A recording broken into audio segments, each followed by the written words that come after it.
Hey, what's up? Some of you might already know me, but for those of you who don't, my name is Sebastian. I live in this little van, and today I just want to explain why I chose such a tiny little camper.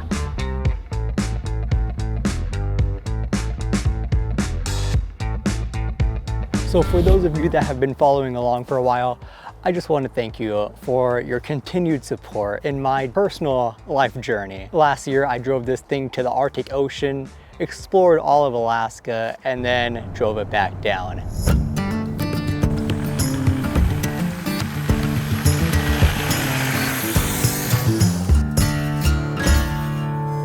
So it'd be an understatement to say that I have a sentimental attachment to this old decrepit thing. But after hours and hours of just hard, grueling work trying to get this to a point where I could fully trust in it, to be able to trust in a vehicle that you have built yourself to go great distances as I did, it just holds a special place in my heart, you know?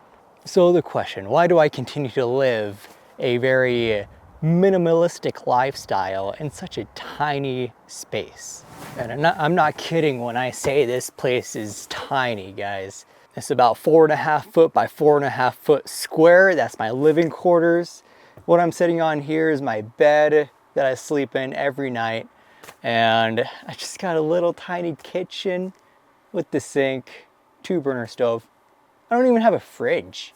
And this is actually one of the instances where I do wish I was short, because then I'd be able to stand up in here with the roof down, but that's not the case. So when people ask me, is this vehicle a good overland or van life vehicle, I just say, well, it really depends on the person. If you're willing to put in the work to keep this thing on the road, first off, then yeah, then it might be a good option. You've got to have options here.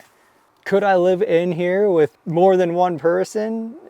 Yeah, the right person, I guess, but guys, it's a small space. So of course, everyone's favorite question, apart from why I live in this particular van, is why I live in a van at all. How did I get into this weird, unusual lifestyle that, well, it's kind of popular now, but that's besides the fact. And you know, I've never really answered this question. So I will say a couple years ago, I was just looking at different ways to have more fun with life in general and how I live it. Do I want to live in a house, apartment, or change my scenery every night? And I didn't know any of the answers before I got into this type of lifestyle per se. I just bought a van and started traveling and quickly realized how lonely it was. And then shortly after that, learned how to cope with that loneliness, embrace it. And I've learned how much fun you could have just on your own with your own ideas and no one telling you what to do really. So I just kind of stuck with it. And yeah, after owning my first van, then I bought this one, and then I ended up moving back into an apartment. Or actually, I was renting a room before that, and then back into an apartment. Then I was just never in the apartment. So I let the lease expire on my last accommodations and moved back into the van. That was a year ago, and I'm still in it. Yeah, it was a big change. I just kind of said, screw it. I'm moving into the van and I will figure it out. It took a really long time to come to the realization that this is how I want to live. This is what I love to do. And I always had to give myself reasons to do it. But now I don't need any reasons to do it. It's just like, if I'm going home, this is where I come. To the van, wherever it's parked in the world. I do have to say something. Before you even consider living in a van or just going out and buying a van, you have to consider at least one thing. You have to consider a lot of things. You know, it's a whole lifestyle change. But before you just go out and on a whim buy a van just to live in it or build it out and then live in it, just take your own vehicle out. That's my biggest recommendation, is whatever vehicle you have, just take that out. If it's just a regular 4-door car, two-door car, load up the trunk, go camping. At least just go camping. If you have an SUV, even better. Throw a sleeping pad in the back, get a pillow, just a couple blankets. Just go, go out on the weekend, go out to the national park or Stevens State Park, go for a hike, come back, sleep in the freaking SUV, embrace the suck.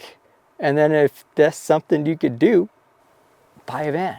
If sleeping in your car doesn't really sound that fun, then how do you expect to live in a van full time? You're sleeping in your car every night. You can't just like quit and go home, or like, oh, maybe it's too hot or too cold outside, I'm gonna go home, I want to pack up tonight and go home.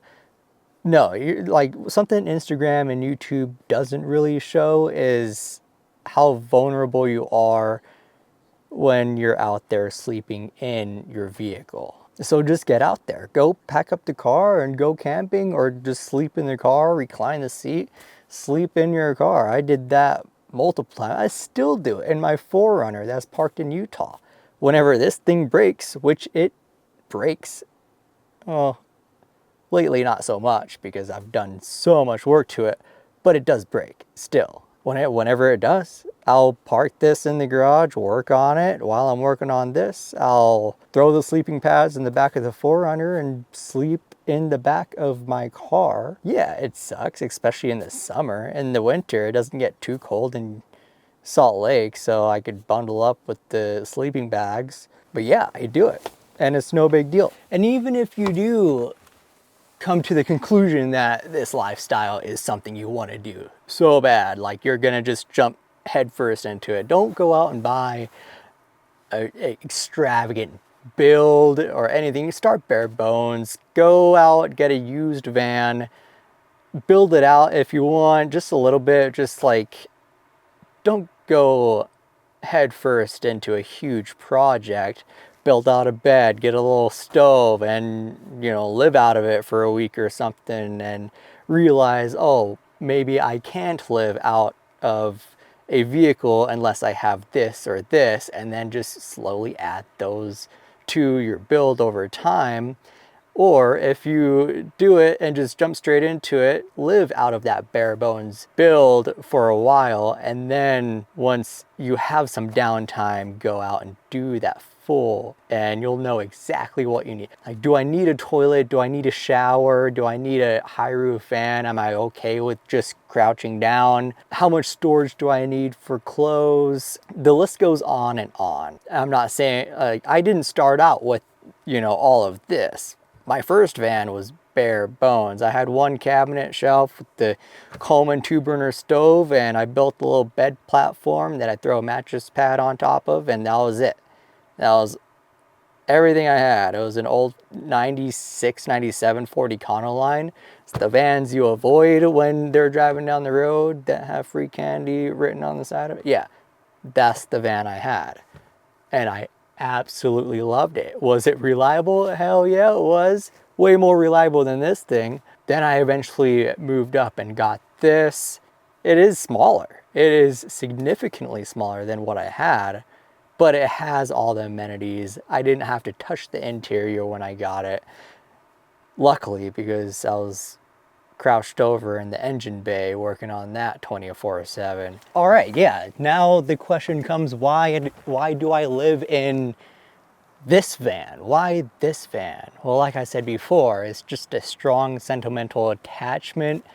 Other than that, I don't really have a great answer. I love the community. Is not something that I should solely go based off of, I know, but the community is great. Every Volkswagen person you meet will be just stoked about life. Feel like this is an extension of me. The amount of space that I have in here is perfect for what I need and what I want to accomplish with my goals moving forward. I'm content not having a massive Sprinter van, not having 4-wheel drive. That's another thing I can't recommend enough, just to go out and buy a 2-wheel drive van. if you're planning any big expedition, maybe consider the roads, the countries that you'll be traveling through, and whether you could get by without having four-wheel drive or not, then that's what you should make your decision based off of. If you want to go overlanding, then buy an overland vehicle. If you want van life, buy a van. And once you have the van, you're not going to take it deep into the backcountry like every single night. You're gonna rip the thing apart. I promise you, trust me, I've done it. Every now and then, yeah, I do like to venture far into the backcountry where there is no one else and set up camp, cook my pasta, and live life.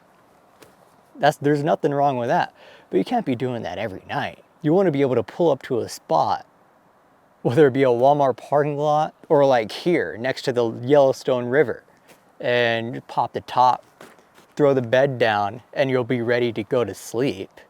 All right, guys, thanks for watching. Thanks for listening to my nonsense. I hope you enjoyed the video. I'll see you in the next one.